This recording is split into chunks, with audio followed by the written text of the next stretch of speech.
말도 안 돼. 어떻게 감히 내 딸한테 그런 짓을. 그 여자가 우리 재산을 노리고 협박하는 거예요. 난 아무 잘못도 없다고요. 더 이상 당신과 함께 할 수 없어. 이혼합시다. 어디 감히 15년 만에 나타나서 우리 가정을 뒤흔드는 거야? 당신 딸은 이미 과거의 망상일 뿐이야. 당신은 천벌을 받을 거예요. 내 딸에게 그따위 말을 할 자격 없어요. 저한테 왜 그렇게 잔인하셨어요? 꼴에 이제 와서 엄마를 찾겠다? 당신의 욕심 때문에 잃어버린 저의 15년은 상상도 못하실 거예요. 너 같은 존재는 내 인생의 방해물일 뿐이었어. 윤지혜의 비수 같은 목소리가 심장을 파고들었습니다. 나의 절규하는 외침에 그녀의 눈빛은 더욱 서늘해졌습니다. 세상은 저의 말을 외면했지만 저의 기억은 17년 전 딸아이의 마지막 모습과 작은 손에 쥐어있던 빨간 머리끈까지 어제처럼 생생했습니다.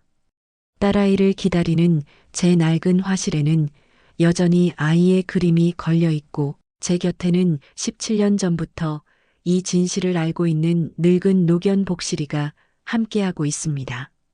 복실이가 아는 진실이 언제쯤이면 세상에 드러날까요? 단 하루도 잊은 적이 없었습니다. 아이가 저를 떠난 날 세상은 멈춰섰고 저의 시간도 함께 갇혀버렸습니다. 저에게 세상은 오직 아이를 찾기 위한 도구였을 뿐 아무런 의미도 즐거움도 주지 못했습니다. 매일 아침 눈을 뜨면 습관처럼 창밖을 응시했습니다.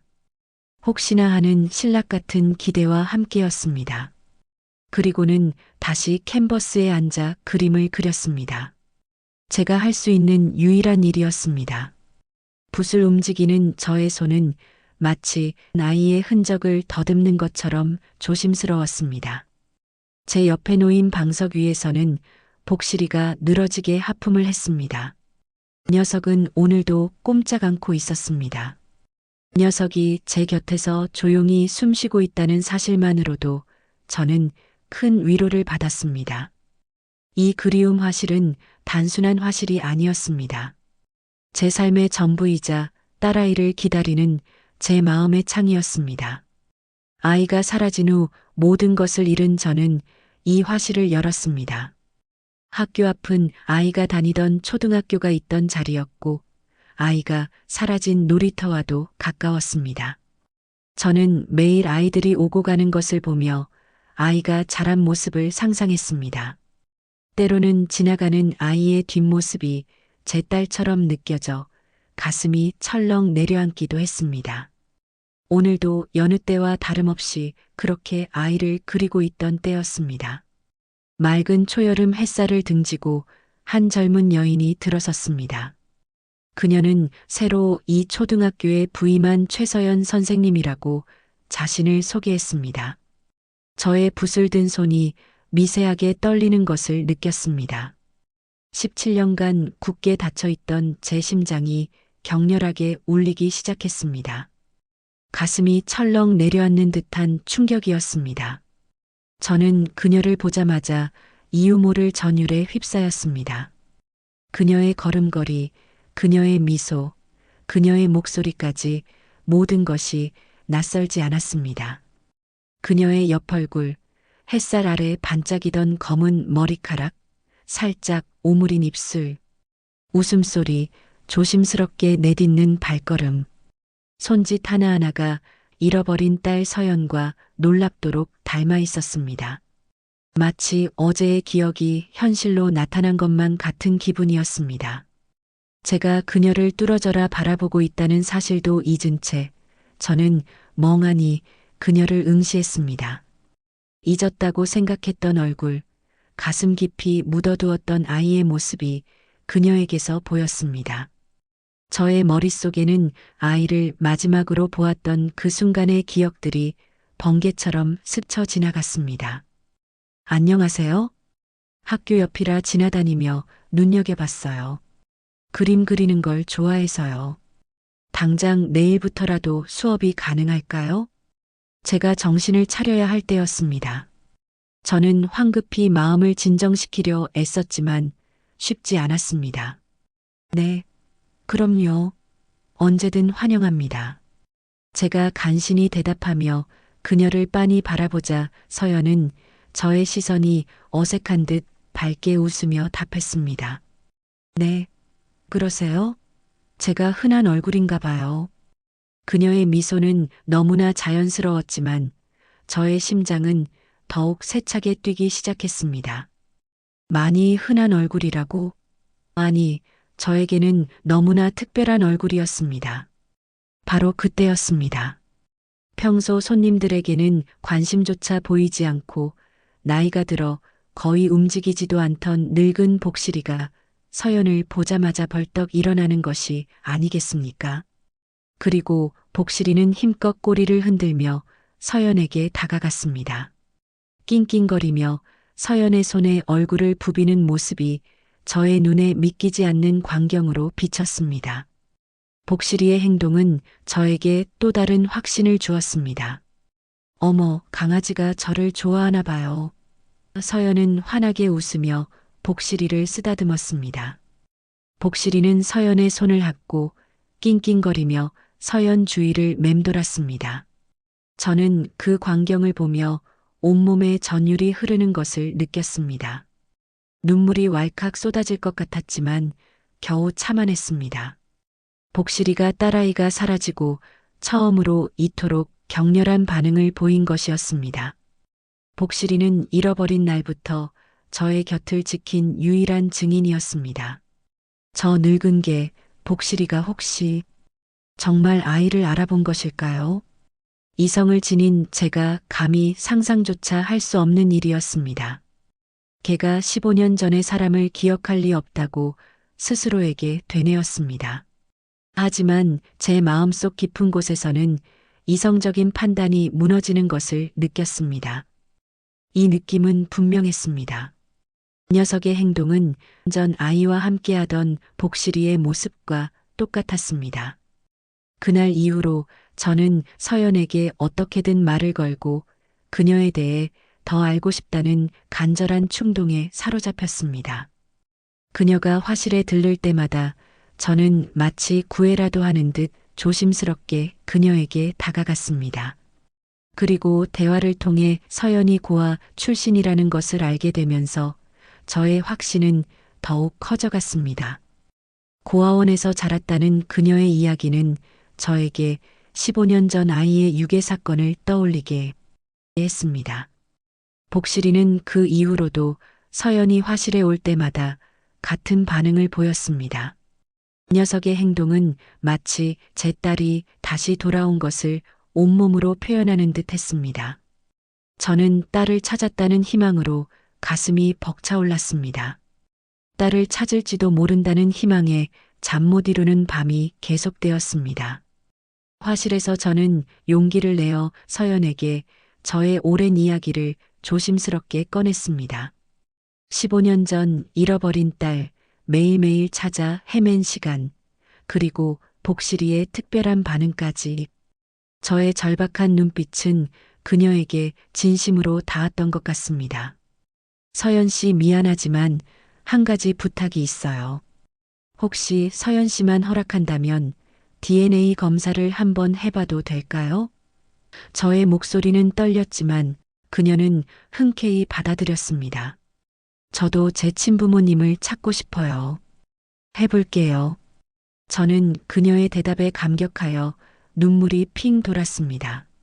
며칠 후 저는 서연과 함께 병원 복도에 앉아 초조하게 결과를 기다리고 있었습니다. 심장은 마치 징이라도 치는 듯 강하게 울렸고 손끝에서는 땀이 송골송골 맺혔습니다. 지난 15년간 기다려온 이 순간의 결과가 저의 남은 삶을 송두리째 바꿀 것이라는 예감에 숨조차 제대로 쉴 수 없었습니다. 짧은 순간이 영원처럼 길게 느껴졌습니다. 마침내 간호사가 불렀고 결과지가 저의 손에 쥐어졌습니다. 떨리는 손으로 결과지를 펼치는 순간 저의 얼굴에서 서서히 핏기가 가셨습니다. 친자관계 아님이라는 글자가 선명하게 박혀 있었습니다. 마치 누군가 저의 심장을 칼로 도려내는 듯한 고통이었습니다. 아니, 이게 아닐 리 없어. 저의 입술에서 겨우 흘러나온 말은 울음에 가까웠습니다. 믿을 수 없었습니다. 복실이가 보인 반응, 서연의 얼굴, 고아 출신이라는 그녀의 배경까지 모든 것이 들어맞는다고 생각했습니다. 그런데 친자 관계가 아니라니. 제 세상이 한순간에 산산조각 나는 것 같았습니다. 서연은 실망과 미안함이 뒤섞인 표정으로 저를 바라보았습니다. 죄송해요. 선생님, 제가 선생님 딸이 아닌가 봐요.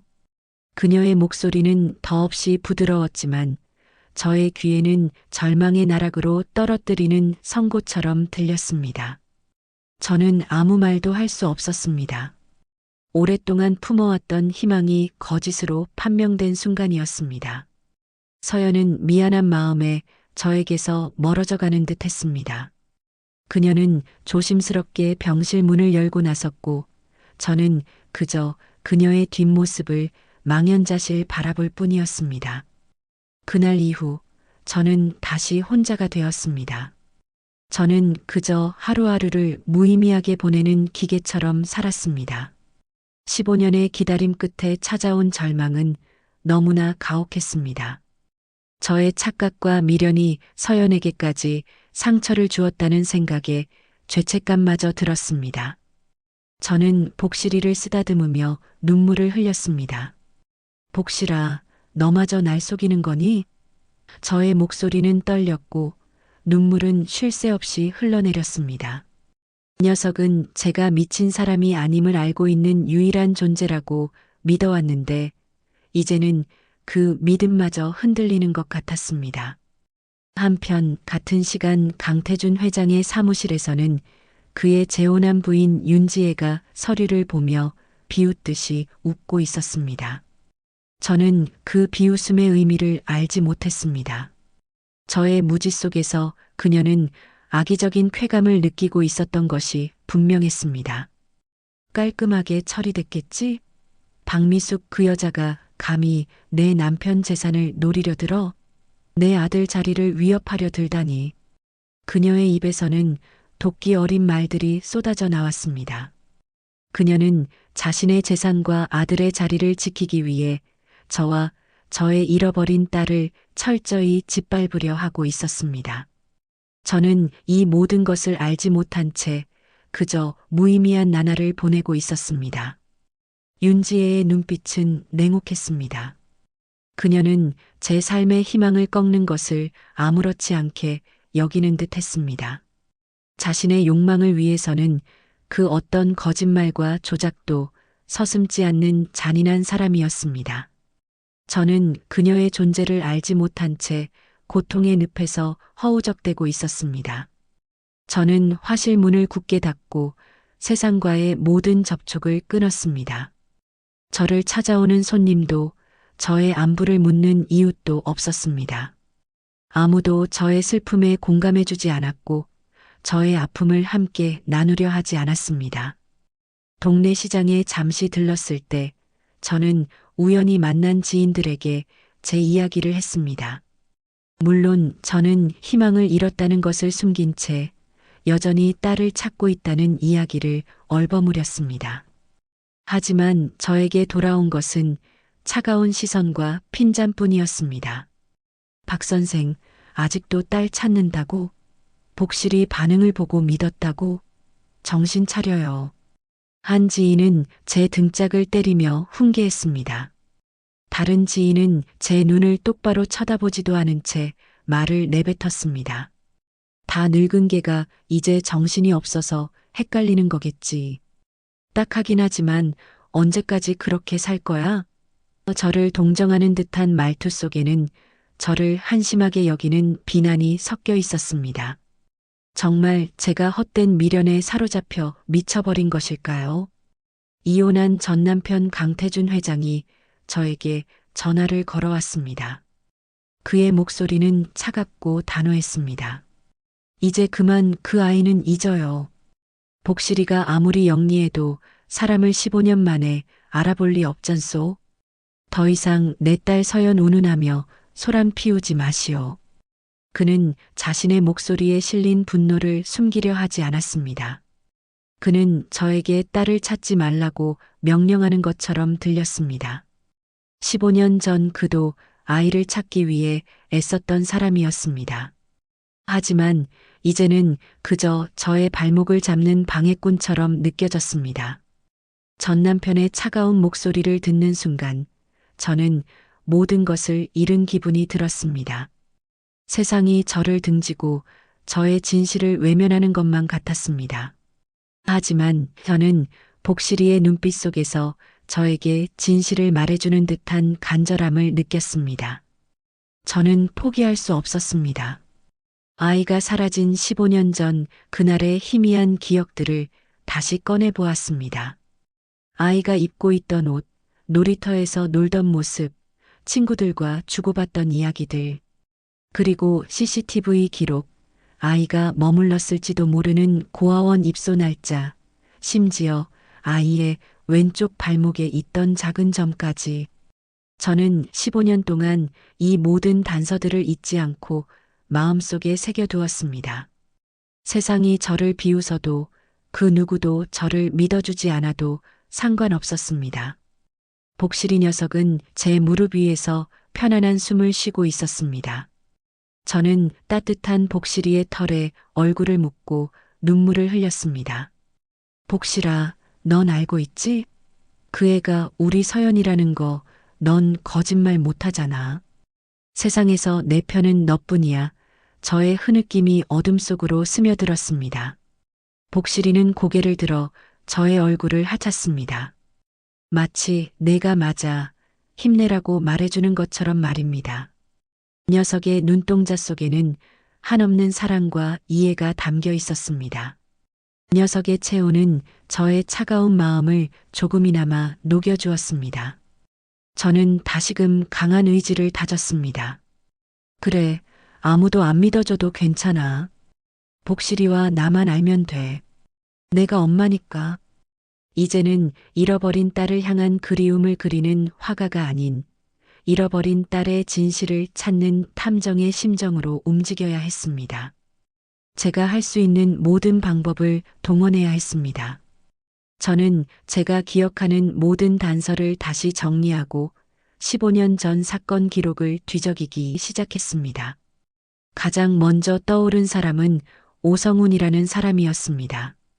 그는 저의 딸 유괴 사건을 담당했던 형사였고 지금은 은퇴하여 조용한 삶을 살고 있다는 소식을 들었습니다. 저는 조심스럽게 그의 연락처를 수소문했고 수일이 걸려 그를 찾아낼 수 있었습니다. 아이가 사라진 날부터 지금까지 제가 겪었던 모든 고통과 서연을 만난 기적, 그리고 DNA 검사 결과가 뒤집혔던 절망까지 제가 미친 것이 아니라 복실이가 진실을 알고 있다는 저의 믿음도 솔직하게 고백했습니다. 저의 이야기를 듣는 그의 얼굴에는 놀라움과 함께 깊은 고민의 그림자가 드리워졌습니다. 너무 오래전 일이긴 하지만 그의 대답은 저에게는 천군만마를 얻은 것과 다름없었습니다. 오성훈의 도움으로 저는 15년 전 사건 기록을 다시 들춰볼 수 있게 되었습니다. 저는 반드시 딸을 찾고 그 진실을 밝혀내리라 다짐했습니다. 오성훈과의 만남 이후 저는 매일 그의 사무실을 찾아갔습니다. 그는 15년 전의 수사 자료들을 다시 분석하며 제가 놓쳤던 부분들을 꼼꼼하게 검토했습니다. 그는 유괴 당시 CCTV 기록을 다시 확인하고 사라진 아이의 행적을 쫓았던 보고서들을 일일이 살펴보았습니다. 당시 경찰이 어떤 부분에서 수사를 중단했는지, 왜 더 이상 진척되지 못했는지에 대한 의문점들을 짚어주었습니다. 제가 미처 알지 못했던 사실들이 하나둘씩 드러나기 시작했습니다. 가장 놀라운 것은 아이가 고아원에 입소했던 날짜와 장소였습니다. 오성훈은 서연의 고아원 입소 기록과 유괴 사건 당시 경찰의 수사 범위가 겹치는 부분이 있음을 지적했습니다. 그리고 그는 서연이 당시 입고 있던 옷차림이나 외모 특징 등 세세한 부분까지 파악하기 시작했습니다. 어느 날 화실에 서연이 다시 찾아왔습니다. 그녀의 표정에는 여전히 지난번의 죄송함이 남아 있었지만 이내 진지함이 엿보였습니다. 그녀는 미숙의 진심을 느끼고 다시 화실을 찾아온 듯 했습니다. 선생님, 혹시 정말 제가 선생님 딸일까요? 저도 알고 싶어요. 저에게도 엄마가 있을까요? 그녀의 목소리는 너무나 간절했습니다.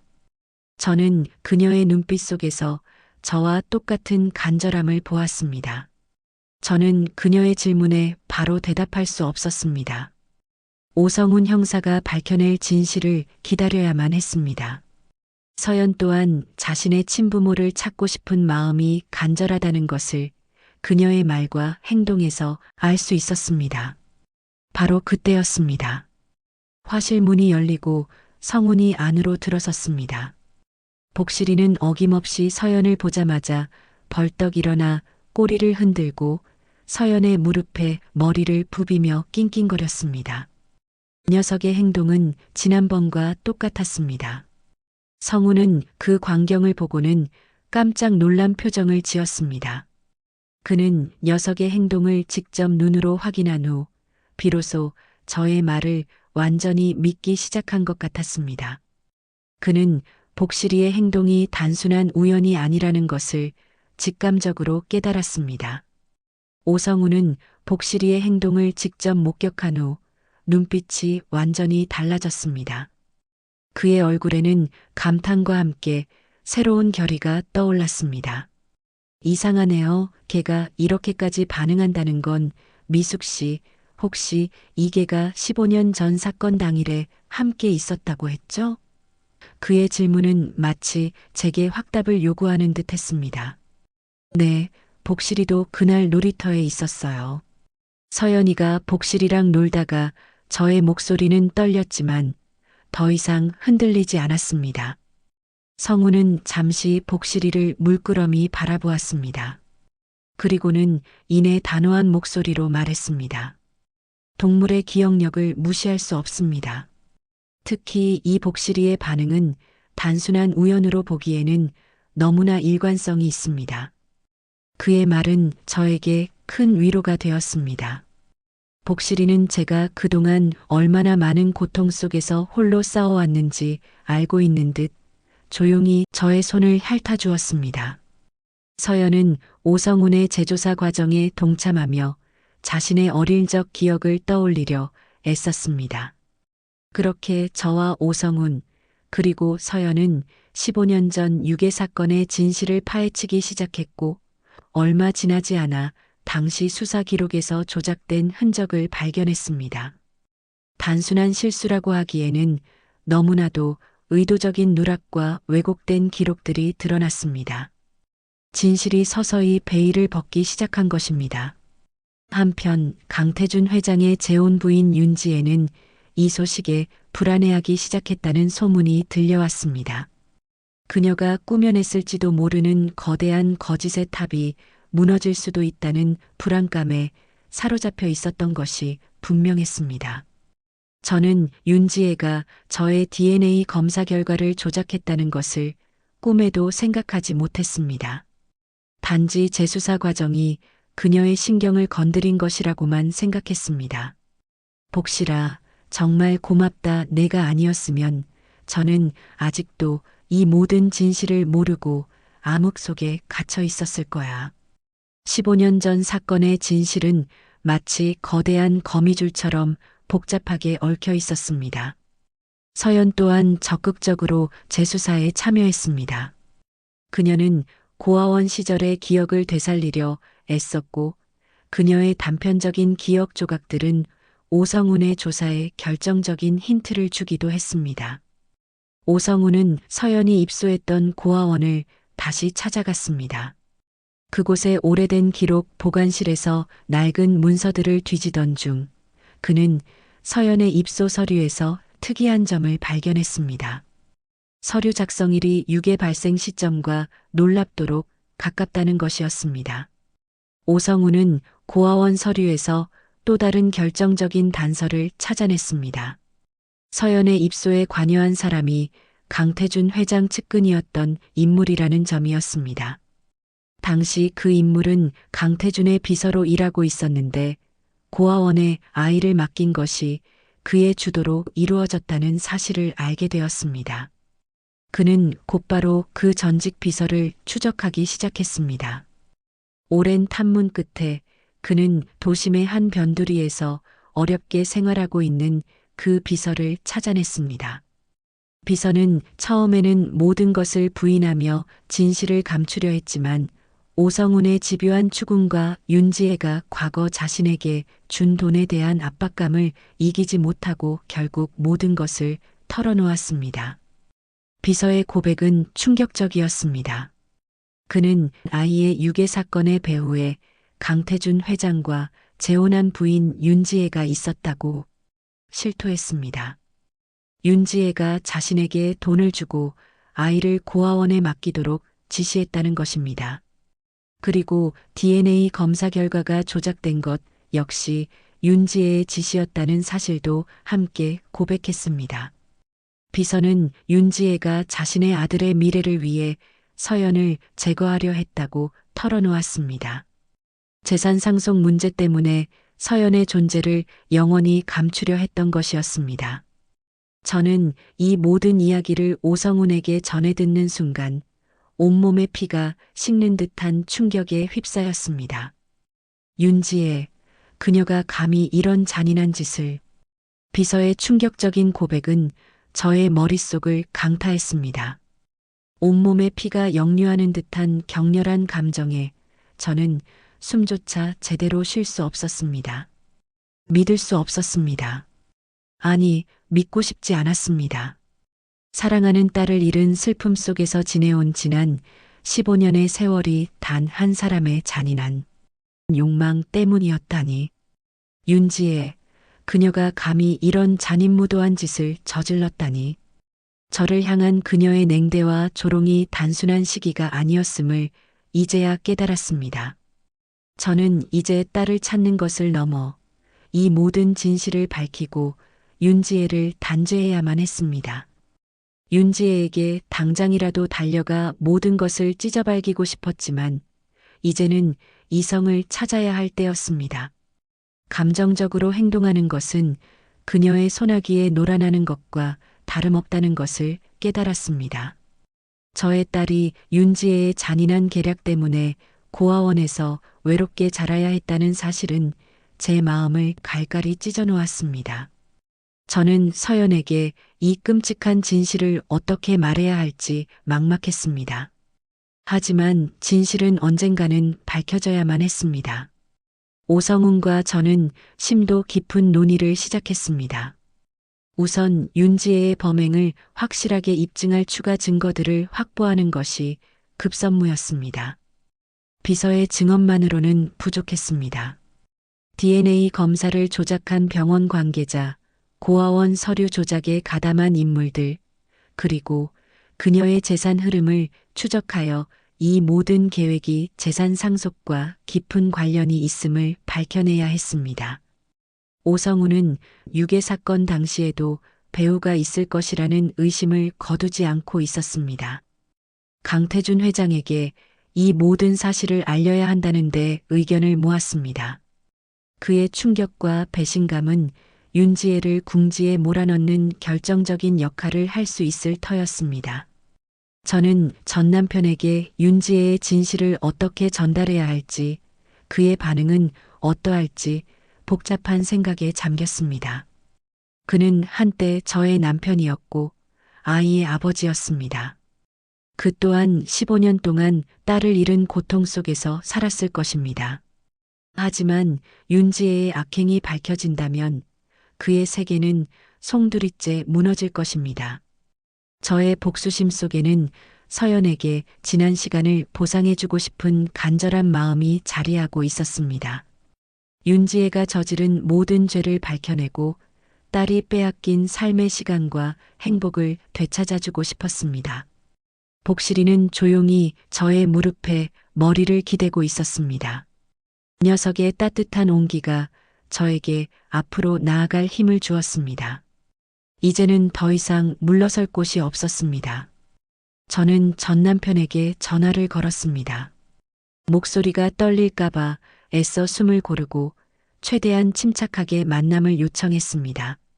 그는 의외로 바로 저의 제안을 받아들였습니다. 우리는 과거 자주 찾던 조용한 찻집에서 만났습니다. 15년 만에 마주 앉은 그는 백발이 성성한 노인이 되어 있었고 얼굴에는 깊은 세월의 흔적이 가득했습니다. 저 또한 마찬가지였겠죠. 어색한 침묵 속에서 과거의 많은 기억들이 스쳐 지나갔습니다. 저는 차갑게 식어가는 커피잔을 보며 이 모든 것을 어떻게 설명해야 할지 고민했습니다. 무슨 일로 나를 보자고 한 건가? 설마 아직도 15년 전 일을? 저는 윤지혜의 모든 악행을 숨김없이 털어놓았습니다. 비서의 고백, DNA 검사 조작, 서연을 고아원에 버린 경위, 그리고 이 모든 것이 그의 재산과 아들만을 위한 계략이었음을 자세히 설명했습니다. 그는 처음에는 믿지 못하겠다는 듯 눈을 크게 뜨고 저를 바라보았습니다. 그의 얼굴은 점차 창백해졌고 손은 격렬하게 떨리기 시작했습니다. 강태준은 충격과 분노에 휩싸였습니다. 그는 윤지혜의 이름이 나오자마자 탁자를 내려치며 소리쳤습니다. 말도 안 돼. 어떻게 감히 그런 짓을 그럴 리 없어. 그는 이 사실을 받아들이려 하지 않았습니다. 그는 자신이 15년 동안 기만당해왔다는 사실에 치를 떨었습니다. 그의 얼굴에는 배신감과 후회, 그리고 저와 딸에게 느끼는 죄책감이 교차했습니다. 그는 믿었던 아내에게 속아 소중한 딸을 잃고 심지어 그 사실마저 조작당했다는 것에 스스로를 용서할 수 없는 듯 괴로워했습니다. 그의 눈에는 이내 굵은 눈물이 흘러내렸습니다. 그는 윤지혜에게 당장이라도 달려가 모든 것을 추궁하겠다며 자리에서 벌떡 일어섰습니다. 용서할 수 없어. 감히 내 딸 서연이한테 이런 잔인한 짓을 했다니. 믿을 수가 없어. 우리 서연이를 찾아야 해. 그의 목소리에는 단단한 결의가 담겨 있었습니다. 15년 만에 처음으로 그는 저와 같은 곳을 바라보는 듯 했습니다. 그의 재산, 그의 명예, 그의 완벽한 가정 모두 윤지혜의 검은 욕망 위에 쌓아 올려진 허상이었음을 깨달은 것입니다. 강태준, 전 남편의 분노는 윤지혜를 향한 강력한 복수의 의지로 변해갔습니다. 저는 그의 눈 속에서 딸을 향한 진심 어린 부정을 느꼈습니다. 이제 저희는 혼자가 아니었습니다. 윤지혜의 견고한 거짓의 성이 무너지기 시작한 것입니다. 전 남편 강태준은 그날 바로 집으로 돌아가 윤지혜를 격렬하게 추궁했습니다. 그의 분노는 그의 재벌 회장으로서의 권위와 함께 폭풍처럼 몰아쳤습니다. 그는 윤지혜에게 제가 들은 모든 이야기를 쏟아냈습니다. 비서의 고백부터 DNA 조작까지 한치의 의심도 없이 윤지혜가 벌인 끔찍한 진실들을 그녀의 면전에 내던졌습니다. 하지만 윤지혜는 전혀 예상 밖의 반응을 보였습니다. 그녀는 자신의 모든 악행이 드러났음에도 불구하고 한치의 흔들림 없이 그 모든 것을 강하게 부인했습니다. 이게 다 그 여자의 농간이에요. 박미숙이 당신 재산을 노리고 나를 모함하는 거라고요. 당신은 아직도 그 여자에게 놀아나는 건가요? 그녀는 오히려 저를 비난하며 상황을 반전시키려 했습니다. 윤지혜의 뻔뻔한 발뺌은 강태준의 분노에 기름을 부었습니다. 그는 자신의 아내가 이토록 잔인하고 표독스러운 인물이었다는 것을 뒤늦게 깨달았습니다. 15년간 함께 살아온 아내의 이중적인 모습에 그는 깊은 배신감을 느꼈습니다. 윤지혜는 자신이 저지른 죄에 대한 일말의 죄책감도 없이 오로지 자신의 욕망만을 위해 거짓말을 이어갔습니다. 당신이 나를 믿지 않으면 누가 나를 믿어준단 말이에요. 서연? 그 애가 정말 당신 딸이라고 해도 당신은 이미 나랑 결혼해서 가정을 이루었어요. 모든 건 다 과거일 뿐이에요. 그녀는 재산 분할과 아들의 미래를 빌미로 강태준을 협박하는 듯한 뉘앙스까지 풍겼습니다. 두 사람의 갈등은 돌이킬 수 없는 파국으로 치달았습니다.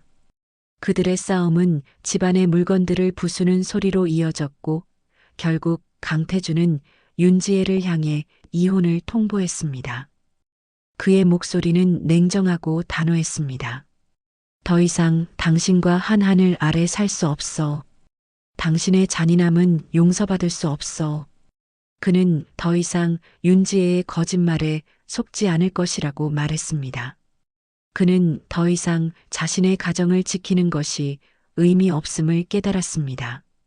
이제 그에게 중요한 것은 오직 하나, 빼앗긴 딸 서연을 되찾고 그녀에게 지난 세월의 아픔을 보상해 주는 것이었습니다. 윤지혜는 강태준의 이혼 선언에 큰 충격을 받은 듯 했습니다. 그녀의 유일한 버팀목이었던 강태준마저 등을 돌린 것입니다. 강태준은 이제 저의 편에 서서 서연을 되찾기 위한 싸움에 적극적으로 동참하겠다고 밝혔습니다. 전 남편은 딸에 대한 아버지의 진심을 이제야 깨닫게 된 것이었습니다. 잃어버린 15년의 세월을 되돌릴 수는 없겠지만 이제라도 딸을 위한 아버지가 되겠다고 다짐했습니다. 저는 그의 진심을 믿기로 했습니다. 이제 서연에게 모든 진실을 말해야 할 때였습니다. 저는 조심스럽게 서연에게 만남을 요청했습니다. 그녀는 제 화실로 찾아왔고 저는 긴장된 마음으로 그녀를 기다렸습니다. 제가 이 모든 이야기를 어떻게 시작해야 할지, 그녀가 얼마나 큰 충격을 받을지 가늠하기 어려웠습니다. 그녀의 인생 15년이 사실은 누군가의 악의적인 계획 속에 얽혀 있었다는 것을 어떻게 말할 수 있을까요? 제 심장은 아픔으로 가득 찼지만 이 또한 딸을 위해 제가 감당해야 할 몫이었습니다. 저는 최대한 차분하게 그리고 진심을 담아 모든 이야기를 풀어놓았습니다. 윤지혜의 범행, DNA 검사 조작, 고아원 위탁의 전말까지 그녀의 모든 삶이 윤지혜의 손아귀에 있었음을 설명했습니다. 서연은 저의 이야기를 듣는 내내 아무 말도 하지 않았습니다. 그녀의 얼굴에서는 서서히 핏기가 가셨고 눈동자는 흔들리는 작은 배처럼 위태로워 보였습니다. 믿을 수 없다는 듯 저를 멍하니 바라보다가 이내 고개를 푹 숙였습니다. 저는 그녀의 떨리는 어깨를 감싸 안았습니다. 서연아, 미안하다. 엄마가 너무 늦었어. 제 목소리는 흐느낌에 섞여 제대로 나오지 않았습니다. 그녀는 억눌렸던 감정들을 토해내듯 오열하기 시작했습니다. 그동안 자신을 키워준 고아원 원장님과 친구들에게 느꼈던 감사함, 그리고 이제야 찾은 친엄마인 저에 대한 복잡한 감정들이 뒤섞여 폭발한 것이 분명했습니다. 그녀의 삶의 기반이 송두리째 흔들리는 순간이었습니다. 제가 고아라고 생각하며 살아왔는데 그게 다 거짓이었다고요? 누가 저에게 이런 짓을 했어요? 서연의 목소리는 분노와 슬픔으로 뒤섞여 있었습니다. 그녀는 자신의 인생을 송두리째 농락당했다는 것에 치를 떨었습니다. 이제 괜찮아. 엄마가 다 되돌려줄게. 잃어버린 내 삶의 모든 순간들을. 서연은 한동안 흐느끼다가 겨우 고개를 들었습니다. 그녀는 눈물을 닦으며 말했습니다. 저도 엄마를 꼭 만나고 싶었어요. 늘 혼자라고 생각했는데 엄마가 혼자 저를 찾아 헤매셨다니 미안해요, 엄마. 서연은 윤지혜의 진실을 알고 난 후 직접 그녀와 대면하고 싶다고 말했습니다. 도대체 왜 저에게 이런 짓을 했는지 그녀의 입으로 직접 듣고 싶어요. 그녀의 목소리는 단호했습니다. 저는 그녀를 말리고 싶었지만 서연의 의지를 꺾을 수 없었습니다. 남편도 서연이의 뜻을 존중하기로 했습니다. 그리고 동시에 그녀가 자신의 삶을 당당히 되찾으려는 모습에 대견함을 느꼈습니다. 이제 제 딸은 더 이상 어리고 나약한 아이가 아니었습니다. 윤지혜는 서연이 문을 열고 들어서자마자 비웃음 섞인 표정으로 그녀를 맞았습니다. 꼴에 이제 와서 엄마를 찾겠다? 그 천박한 여자와 너희들이 뭘 할 수 있다고 생각하는 거니? 그녀의 말은 칼날처럼 서연의 가슴을 찔렀을 것입니다. 하지만 서연은 흔들리지 않았습니다. 그녀의 표정은 차분하고 단호했습니다. 서연은 윤지혜의 눈을 똑바로 바라보며 말했습니다. 천박한 것은 제 어머니가 아니라 당신의 추악한 욕심입니다. 왜 저에게 이런 짓을 하셨습니까? 그녀의 목소리는 한치의 떨림도 없었습니다.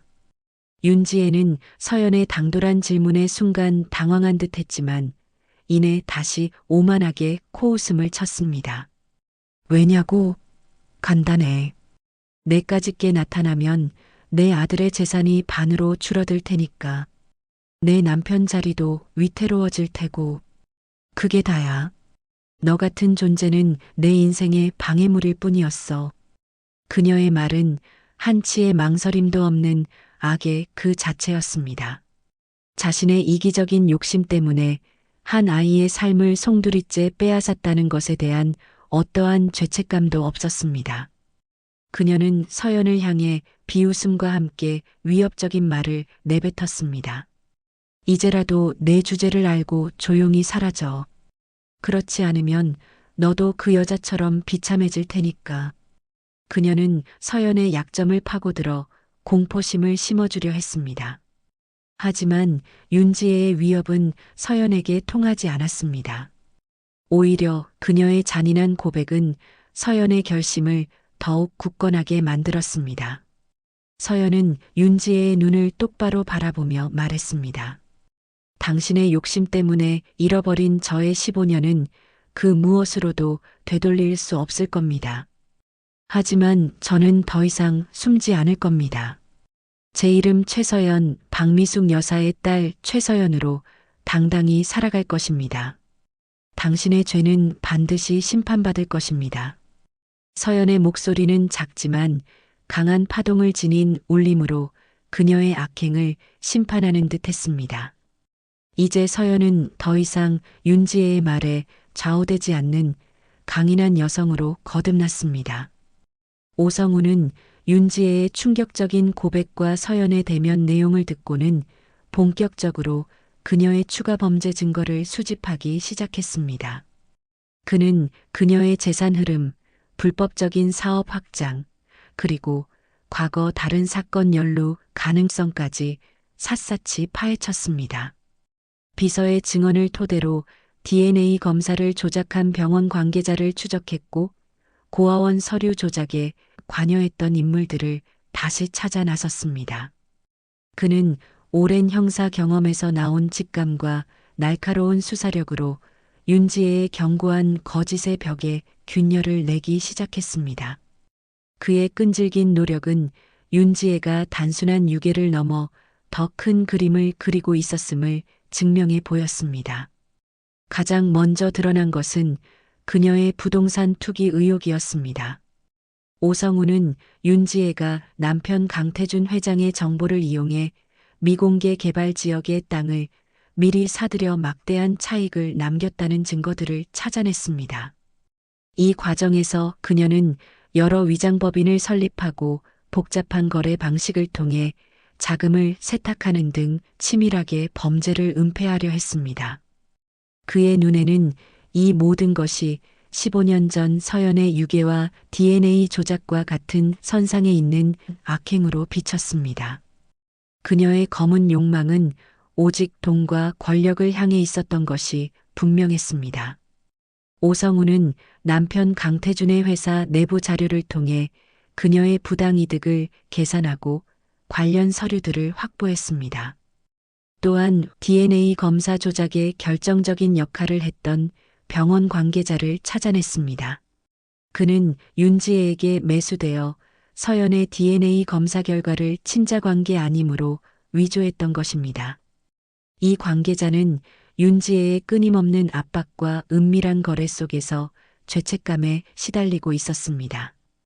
결국 그는 윤지혜에게 받은 돈과 당시 상황에 대한 상세한 진술을 하겠다며 법정 증언에 동의했습니다.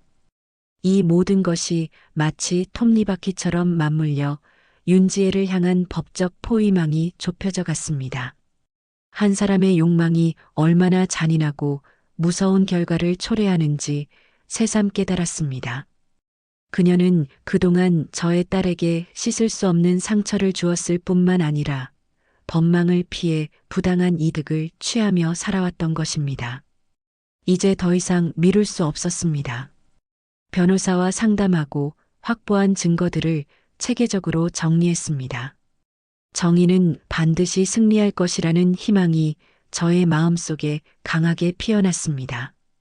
윤지혜는 강태준 회장과의 이혼 소송에서 자신에게 유리한 위치를 점하기 위해 온갖 비방과 모함으로 저를 언론에 흘렸습니다.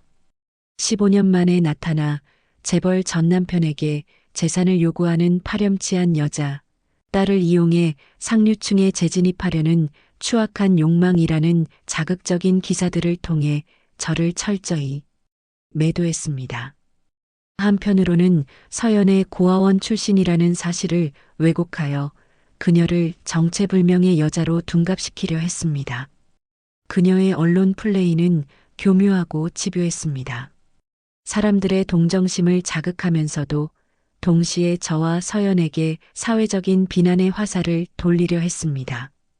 오성훈에게는 그의 퇴직연금을 담보로 삼거나 그의 가족에게 불이익을 줄 수도 있다는 식의 협박을 했습니다.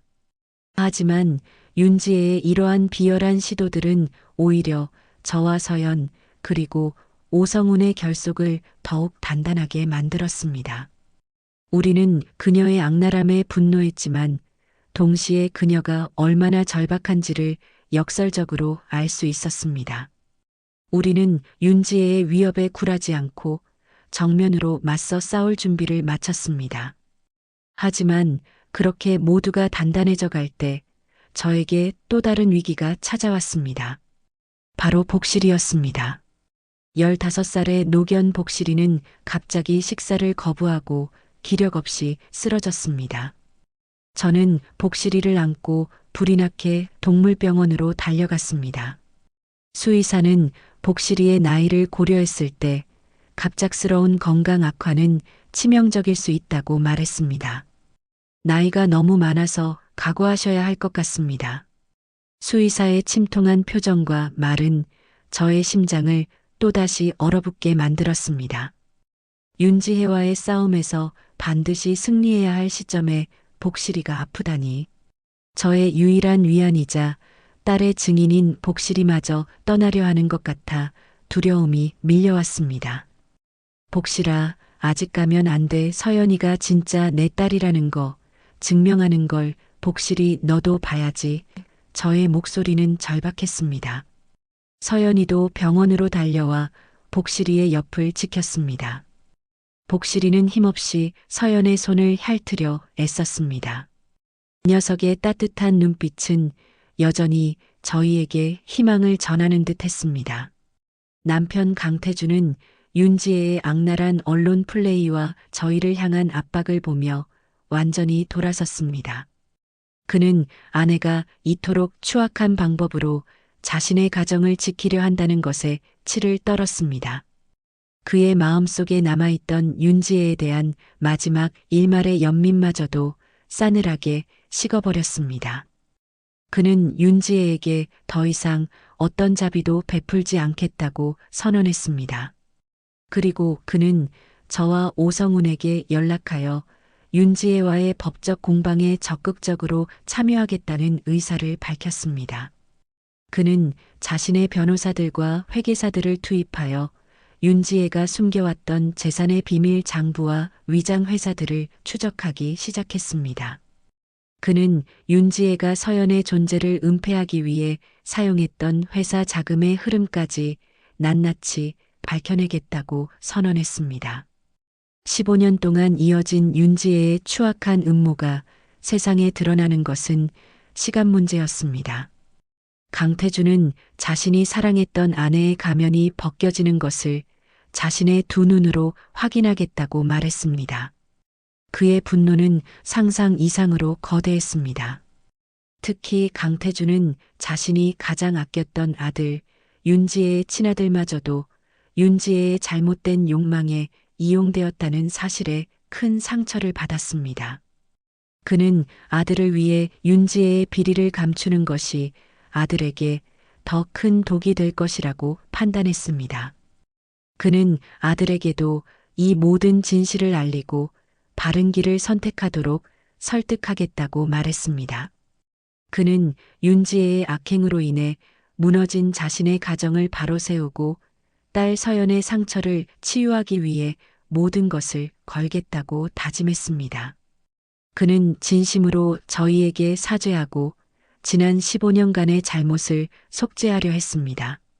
저는 강태준의 진심을 받아들였습니다.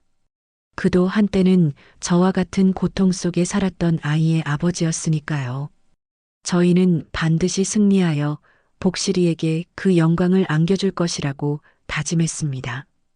드디어 윤지혜를 상대로 합법적 공방이 시작되었습니다. 대한민국 최고의 로펌 변호사들이 윤지혜의 변호를 맡았고 그녀는 여전히 오만하고 당당한 모습으로 법정에 나타났습니다. 그녀의 변호인들은 윤지혜의 모든 악행을 단순한 오해나 강태준과의 부부 싸움에서 비롯된 것으로 포장하려 했습니다. 저와 서연 그리고 오성우는 침착하게 저희의 증거와 증인들을 제시했습니다. 모든 증거들은 윤지혜의 죄를 명백하게 보여주었습니다. 하지만 윤지혜 측 변호사들은 만만치 않았습니다. 그들은 저희의 증거들을 교묘하게 반박하고 저희의 증언들을 흠집내려고 노력했습니다. 법정은 마치 한치의 양보도 없는 전쟁터와 같았습니다. 결정적인 순간 DNA 검사를 조작했던 병원 관계자가 증인으로 나섰습니다. 그는 윤지혜에게 매수되었던 모든 과정을 낱낱이 증언했습니다. 법정은 아수라장이 되었고 저희의 첫 공판은 혼란스러운 분위기 속에서 막을 내렸습니다. 친엄마인 저와 친아버지인 강태준, 그리고 자신의 삶을 파괴한 윤지혜, 이 복잡한 관계 속에서 그녀는 자신이 어디에 서야 할지 갈피를 잡지 못하는 듯 했습니다. 제 마음속에는 죄책감이 밀려왔습니다. 제가 딸을 잃지 않았다면 서연은 이런 고통을 겪지 않았을 것입니다. 저의 복수가 딸의 삶을 더 불행하게 만드는 것은 아닐까 하는 걱정이 저를 짓눌렀습니다. 저는 서연에게 다가가 조심스럽게 물었습니다. 서연아, 엄마와 잠시 이 모든 것을 잊고 우리 둘만의 시간을 가질까? 그녀는 고개를 저었습니다. 아니요, 엄마. 저는 도망치지 않을 거예요. 비록 흔들렸지만 저는 이제 더 이상 과거의 제가 아닙니다. 이 싸움은 저의 삶을 되찾기 위한 저의 싸움이기도 해요. 윤지혜가 저에게 어떤 상처를 주었는지 똑똑히 기억하고 있습니다. 그녀의 목소리는 작았지만 단호했습니다. 그녀의 눈빛 속에는 아픔 속에서도 피어나는 단단한 의지가 느껴졌습니다. 저는 그녀의 결심에 안도하면서도 한편으로는 안쓰러웠습니다. 서연은 이미 어린 나이에 너무 많은 상처와 고통을 겪었습니다. 저는 이제 제가 서연의 방패가 되어 그녀를 보호해야겠다고 다짐했습니다. 복실이도 병실에서 우리를 기다리고 있을 터였습니다. 남편 강태준은 윤지혜 측 변호사들이 법정에서 저와 서연을 모함하고 과거의 관계를 들추어내자 크게 분노했습니다. 그의 얼굴에는 격렬한 분노가 가득했습니다. 더 이상 그들의 추악한 농간에 놀아날 순 없습니다. 내가 나서서 모든 것을 바로잡겠습니다. 그의 목소리에는 재벌 총수로서의 강력한 의지와 함께 딸을 지키고자 하는 아버지의 결연함이 담겨 있었습니다. 그는 자신의 모든 영향력을 동원하여 윤지혜의 악의적인 언론 플레이에 맞서겠다고 말했습니다. 남편 강태준은 자신의 변호사들에게 지시하여 법적 대응을 강화하고 윤지혜 측이 제기한 모든 허위 사실에 대해 명예훼손 소송을 제기하도록 했습니다. 그는 15년 전 자신의 딸이 유괴되었던 비극적인 사건의 전말을 밝혔고 재혼한 부인 윤지혜의 추악한 범죄들을 고발했습니다. 그의 성명은 사회에 커다란 파장을 불러일으켰습니다. 여론은 급속도로 저희에게 유리하게 바뀌기 시작했습니다. 그동안 윤지혜에게 매수되었던 언론들은 태도를 바꾸어 윤지혜의 비리를 파헤치기 시작했고 그녀에게 비판적인 시선을 보내기 시작했습니다. 강태준은 서연을 직접 찾아와 사죄했습니다. 서연아, 내가 너무 미안하다. 내가 이렇게 오랜 시간 고통받는 동안 아비로서 아무것도 해주지 못했구나.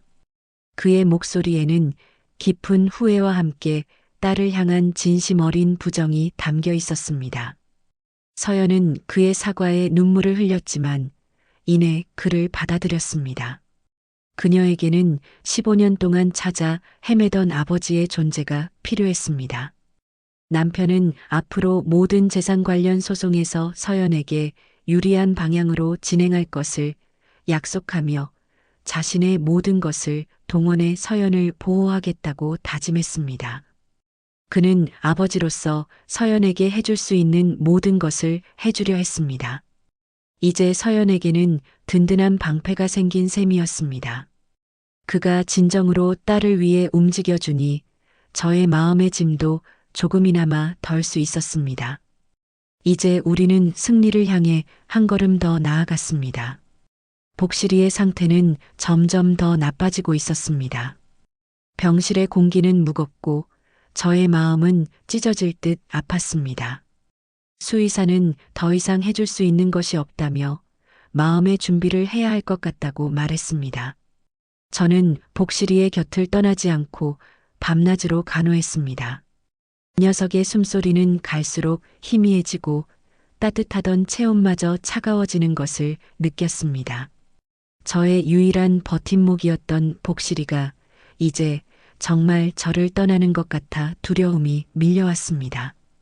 윤지혜와의 싸움에서 승리하더라도 복실이가 없다는 것은 저에게 너무나 큰 상실감일 것이었습니다. 저는 복실이의 곁에 앉아 눈물을 흘리며 녀석의 털을 쓰다듬었습니다. 복실아, 미안해. 내가 너무 늦게 찾아왔지? 서연이의 목소리는 가늘게 떨렸습니다. 복실이는 힘겹게 눈을 뜨고 서연을 바라보았습니다. 그리고는 가늘게 낑낑거리는 소리를 내며 서연의 손을 핥으려 애썼습니다. 서연은 복실이의 눈을 한동안 응시했습니다. 녀석의 눈빛 속에는 과거의 기억이 아련하게 담겨 있는 듯 했습니다. 서연은 갑자기 울음을 터뜨리며 복실이를 껴안았습니다. 그 순간 그녀의 머릿속에 잊고 있었던 기억의 조각들이 마치 파편처럼 되살아나는 듯 했습니다. 어린 시절의 흐릿한 영상들이 스쳐 지나갔습니다. 놀이터, 저와 복실이, 그리고 서연이가 함께 놀던 작은 모래 언덕.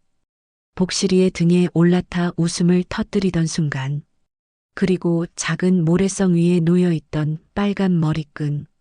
엄마가 예쁘게 묶어주었던 그 빨간 머리끈. 바람이 불어 머리끈이 모래 언덕 아래로 굴러갔고 복실이가 그것을 물고 다시 가져다 주었던 기억. 강아지와 함께 까르르 웃던 어린아이의 모습. 그 모든 것이 너무나도 생생하게 그녀의 머릿속을 스쳐 지나갔습니다. 15년간 잠들어 있던 기억의 봉인이 복실이의 마지막 작별 인사와 함께 풀리는 듯 했습니다. 서연은 자신이 누구인지, 자신의 가장 소중한 순간들이 어디에서 왔는지 깨달았습니다. 서연은 감격에 벅차 저를 바라보았습니다. 엄마, 생각났어요. 제가 복실이랑 놀다가 엄마가 묶어주신 빨간 머리끈을 복실이가 저한테 물고 왔었어요. 제가 엄마 딸 서연이가 맞아요. 그녀의 목소리는 희미했지만 확신에 차 있었습니다. 저의 딸은 15년 만에 온전한 기억을 되찾았습니다. 복실이의 마지막 선물 같았습니다. 저는 눈물을 흘리며 서연을 끌어안았습니다. 복실이는 고통스러운 숨을 몰아쉬는 와중에도 서연과 저의 모습을 지켜보며 마치 뿌듯해하는 듯한 표정을 지었습니다. 녀석은 자신의 임무를 완수하고 떠나려 하는 것처럼 보였습니다. 저와 서연은 복실이의 곁에서 끝까지 함께했습니다. 서연의 기억이 돌아오자 그녀는 마치 봉인되어 있던 과거의 퍼즐 조각들을 맞추듯 자신의 어린 시절을 이야기하기 시작했습니다. 그녀의 이야기는 너무나 생생해서 저 또한 그 시절로 돌아간 듯한 착각에 빠질 정도였습니다. 그녀의 기억들은 윤지혜의 악행과 거짓말을 증명하는 결정적인 증거가 될 수 있었습니다. 특히 고아원에서의 기억을 되짚으며 자신을 고아원에 맡긴 인물의 얼굴과 말투, 그리고 그 사람이 남기고 갔던 서류에 대한 세부적인 사항들까지 기억해냈습니다. 그것은 오성훈이 추적했던 강태준 회장의 전 비서와 정확히 일치했습니다. 그녀는 이제 더 이상 수동적으로 진실을 기다리는 존재가 아니었습니다. 자신의 삶의 주인이 되어 적극적으로 진실을 찾아 나섰습니다. 복실이는 자신의 마지막 선물로 서연에게 잃어버렸던 기억의 빛을 돌려주었던 것입니다. 녀석의 희생이 헛되지 않았음에 저는 진심으로 감사했습니다. 복실이는 제가 사랑하는 딸을 다시 온전하게 돌려주었습니다. 복실이의 마지막 선물이 헛되지 않았음에 안도했습니다. 복실이는 자신의 희생으로 저희에게 승리의 발판을 마련해 주었습니다. 두 번째 법정 공판이 열렸습니다. 법정은 지난번보다 훨씬 더 긴장된 분위기였습니다. 그녀는 17년 만에 되찾은 어린 시절의 기억들을 담담하게 털어놓았습니다. 엄마와 함께 화실에서 그림을 그리던 추억, 복실이와 함께 놀던 놀이터, 그리고 빨간 머리끈에 얽힌 기억까지. 그녀의 진심 어린 증언은 법정의 분위기를 숙연하게 만들었습니다. 그녀의 목소리에는 그 어떤 주저함도 없었고 오직 진실만을 말하겠다는 강한 의지가 담겨 있었습니다. 그녀는 자신의 삶을 송두리째 빼앗았던 윤지혜에게 단호한 눈빛을 보냈습니다.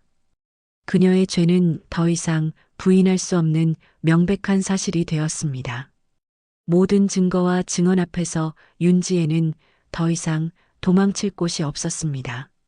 하지만 그녀는 끝까지 자신의 죄를 인정하려 하지 않았습니다. 그녀는 자신의 욕망을 정당화하려 했고 자신이 피해자라고 주장했습니다. 궁지에 몰린 윤지혜는 최후의 발악을 시작했습니다. 그녀는 법정에서 난동을 부리며 소리쳤습니다. 이 모든 건 박미숙 때문이야. 그 여자가 재산을 노리고 나를 모함하는 거라고. 나는 아무 잘못도 없어. 내 아들 자리를 지키기 위해서 한 일인데 이게 왜 죄가 된단 말이야. 그녀는 마치 이성을 잃은 사람처럼 광기 어린 모습을 보였습니다. 그녀의 눈빛은 증인들을 향해 살기를 뿜어냈고 법정은 다시 한번 아수라장이 되었습니다. 그녀는 자신을 증언했던 비서와 병원 관계자 그리고 정아 씨를 향해 온갖 저주와 협박을 퍼부었습니다. 그들의 생명까지 위협하는 듯한 발언은 법정을 충격에 빠뜨렸습니다. 윤지혜의 이러한 행동은 오히려 그녀의 유죄를 더욱 확실하게 만들었습니다. 그녀의 변호인들은 당황하여 그녀를 말리려 했지만 그녀는 통제 불능 상태였습니다. 그녀의 광기는 그녀의 죄책감을 증명하는 가장 확실한 증거가 되었습니다. 저는 그녀의 추악한 본성을 보며 분노했지만 동시에 연민마저 느꼈습니다. 그녀는 자신에게 상처를 안겨준 사람이 저렇게 나약하고 비참한 존재였다는 사실에 허탈감을 느꼈습니다. 저게 제가 잃어버린 삶을 빼앗은 사람의 진짜 모습이군요. 그녀는 나지막이 중얼거렸습니다. 판사는 그녀의 행동을 더 이상 용납할 수 없다고 판단하고 법정 경위를 불러 그녀를 퇴장시키려 했습니다. 법정에서 퇴장당한 윤지혜는 분을 사귀지 못하고 결국 자포자기하는 심정으로 모든 것을 실토했습니다. 그녀는 자신의 욕심 때문에 저지른 모든 범죄를 인정했고 서연에게 씻을 수 없는 상처를 주었다는 사실 또한 시인했습니다. 하지만 그녀의 목소리에는 진정한 참회보다는 냉소적인 자조가 섞여 있었습니다. 어차피 모든 게 밝혀졌으니 더 이상 숨길 필요도 없겠지. 그래, 다 내가 한 짓이야. 내 아들을 위해서, 그리고 내 자리를 지키기 위해서. 그녀는 마지막까지 자신의 행동을 합리화하려는 듯 했습니다. 그녀의 자백은 그녀의 유죄를 더욱 명백하게 만들었습니다. 이로써 그동안 베일에 쌓여 있던 모든 진실이 만천하에 드러났습니다. 판사는 윤지혜에게 유죄를 선고했습니다. 그녀에게 내려진 형량은 그녀의 죄에 상응하는 혹독한 것이었습니다. 그녀는 법정에서 끌려나가는 순간까지도 저와 서연을 향해 증오심 가득한 눈빛을 보냈습니다. 그녀의 모든 재산은 강태준에게 돌아갔고 강태준은 그 재산의 상당 부분을 서연에게 물려주겠다고 약속했습니다. 이제 윤지혜는 자신의 모든 것을 잃고 차가운 감옥에서 자신의 죄를 반성해야 할 처지에 놓였습니다. 그녀의 탐욕스러운 욕망은 결국 파멸이라는 결과를 초래했습니다. 정의는 결국 살아있었고 진실은 마침내 빛을 보았습니다. 15년이라는 기나긴 세월이 걸렸지만 저와 서연은 마침내 이 지긋지긋한 싸움을 끝낼 수 있었습니다. 저는 윤지혜가 끌려나가는 뒷모습을 보며 아무런 감정도 느끼지 못했습니다. 기쁨도 슬픔도 분노도 아닌 그저 텅 빈 공허함만이 남았습니다. 제가 그토록 바라왔던 순간이 현실이 되었지만 마음속 깊은 곳에서는 허전함이 밀려왔습니다. 오랜 싸움이 끝나자 이제 무엇을 해야 할지 알 수 없었습니다. 오직 딸 서연의 행복만을 생각했습니다. 그녀가 윤지혜와의 악연에서 완전히 벗어나 새로운 삶을 시작할 수 있기를 바랐습니다. 남편은 딸 서연의 손을 잡고 따뜻한 눈빛을 보냈습니다. 그는 이제야 비로소 아버지로서의 역할을 제대로 해보려 하는 듯 했습니다. 그 또한 윤지혜와의 관계에서 벗어나 딸과의 진정한 관계를 시작하려 하는 듯 했습니다. 그녀는 저에게 다가와 저를 꼭 끌어안았습니다. 엄마, 이제 다 끝났어요. 정말 이제는 우리 행복해질 수 있어요. 그녀의 목소리는 희망으로 가득 차 있었습니다.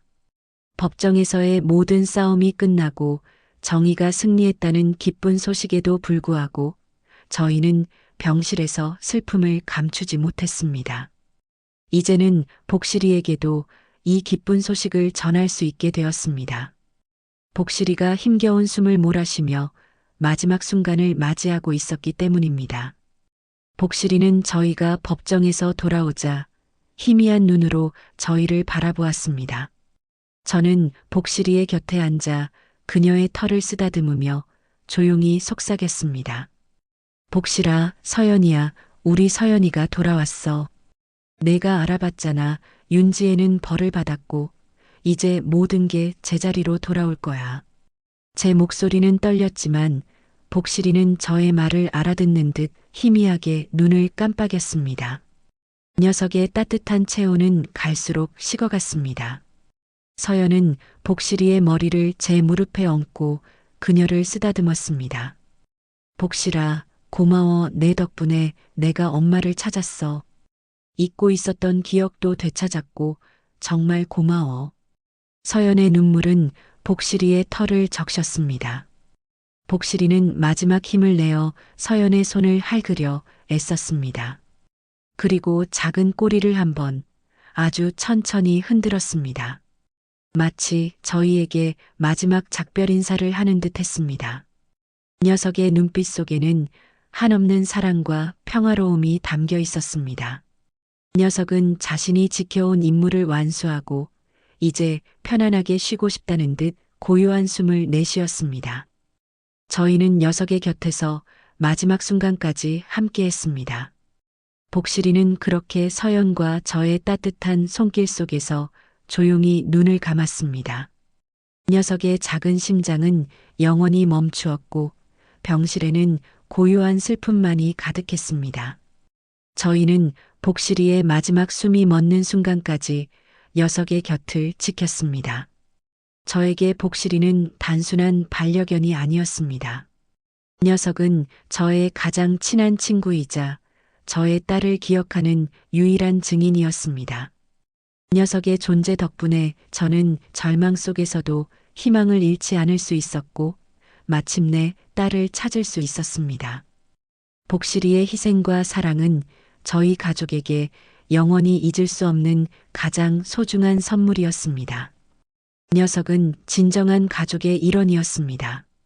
병원방, 저는 지갑에 간직했던 서연이의 빨간 머리끈을 꺼냈습니다. 그것은 서연이 어렸을 때 가장 좋아했던 머리끈이었고 복실이가 찾아다 주었던 추억이 깃든 물건이었습니다. 서연은 그 빨간 머리끈을 보며 다시금 눈물을 흘렸습니다. 엄마, 복실이가 이 빨간 머리끈으로 그동안 절 기억했던 거예요? 그녀의 질문에 저는 고개를 끄덕였습니다. 저희는 복실이가 묻힌 곳에 빨간 머리끈을 묶고 녀석을 추모했습니다. 녀석은 비록 저희 곁을 떠났지만 녀석이 남긴 사랑과 진실은 저희 마음속에 영원히 살아 숨쉴 것입니다. 복실이의 존재는 저희에게 영원히 잊지 못할 추억이 될 것입니다. 시간은 흘러 모든 상처가 아물어갔습니다. 1년 후 저는 공기 좋은 작은 마을에서 복실이네 꽃집을 운영하게 되었습니다. 저는 붓 대신 꽃을 잡았습니다. 알록달록한 꽃들로 가득 채워진 가게는 화사하고 평화로웠습니다. 복실이가 떠난 슬픔은 여전히 제 마음 한구석에 남아 있었지만 저는 그 슬픔을 꽃과 함께 아름다운 추억으로 승화시키려 했습니다. 제 옆에는 이제 서연이 함께 꽃을 정리하고 있었습니다. 그녀는 주말마다 꽃집에 들러 엄마를 돕고 저와 함께 꽃꽂이를 하며 즐거운 시간을 보냈습니다. 저희 두 사람은 15년의 공백을 천천히 그리고 소중하게 채워나갔습니다. 저희는 서로의 존재 자체에 감사하며 평범하지만 행복한 일상을 살아갔습니다. 엄마, 어렸을 때 제가 가장 좋아했던 음식이 뭐예요? 서연이 저에게 물었습니다. 넌 딸기를 정말 좋아했어. 복실이한테도 나눠주려고 했었지. 저의 말에 서연은 환하게 웃었습니다. 그래서 제가 지금도 딸기를 좋아하나 봐요. 복실이도 딸기를 좋아했죠? 서연은 복실이와의 추억을 하나하나 되짚으며 웃음을 지었습니다. 저희는 잃어버렸던 지난 시간을 추억하며 새로운 추억들을 만들어 나갔습니다. 가게 한쪽에는 복실이의 사진이 예쁜 액자에 담겨 있었습니다. 그 옆에는 이제 더 이상 쓸 일이 없어진 하지만 영원히 소중한 빨간 머리끈이 고이 놓여 있었습니다. 저는 서연의 머리를 쓰다듬으며 말했습니다. 이제 모든 게 제자리로 돌아왔으니 복실이도 하늘에서 편안하겠지? 강태주는 자신의 회장직에서 은퇴하고 남은 생을 서연과 저의 행복을 위해 헌신했습니다. 그는 서연의 대학교 기금에 거액을 기부하고 자신의 이름으로 아동복지재단을 설립하여 저와 서연의 삶을 적극적으로 후원했습니다. 그는 비록 잃어버린 15년을 되돌릴 수는 없었지만 남은 시간을 딸에게 모든 사랑과 지지를 보내며 속죄하려 했습니다. 서연은 그의 진심을 받아들였고 저희 세 사람은 비록 완전한 형태의 가족은 아니었지만 서로를 존중하고 사랑하는 새로운 가족의 모습을 만들어 나갔습니다. 어느 날 저와 서연은 함께 동물보호소에 갔습니다. 그곳에서 버려진 노견 한 마리를 입양했습니다. 복실이의 빈자리를 새로운 생명으로 채우고 싶었습니다. 이름 뭐로 할까요? 서연이 저에게 물었습니다. 복실이는 하나뿐이니까 다른 이름으로 하자. 우리는 새로운 강아지에게 미소라는 이름을 지어주었습니다. 미소는 저희의 새로운 행복을 상징하는 듯 했습니다. 해질녘 복실이네 꽃집 문이 닫히고 저는 혼자 앉아 복실이 사진을 바라보았습니다. 그녀의 눈가에는 눈물과 함께 따뜻한 미소가 피어올랐습니다. 30년을 기다렸지만 복실이 덕분에 이 순간이 왔으니 그걸로 충분해. 고마워.